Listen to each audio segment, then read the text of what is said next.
В 39-й школе Якутска появились стенды, посвященные участникам Великой Отечественной войны и специальной военной операции. Проект под названием «Якутяне. Герои СВО» в школе реализуют с начала учебного года. На стендах размещены фотографии якутян, героев Российской Федерации, их биографии и справочная информация. Также на выставке представлены родители учащихся школы, которые являются участниками спецопераций. Кроме этого, имеется уголок, на котором подробно описана работа патриотического клуба школьников. Совместно с общественной организацией «Боевые шелкопряды Якутии» ребята плетут маскировочные сети, которые отправляют в зону боевых действий.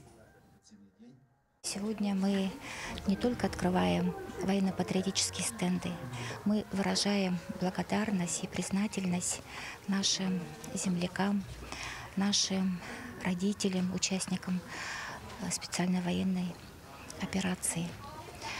Ну и, конечно, мы понимаем, что это мероприятие именно в первую очередь предназначено для наших ребят, для наших школьников, которые должны понимать, уважать, гордиться своей родиной, любить ее, ну и, конечно, вырасти достойными гражданами.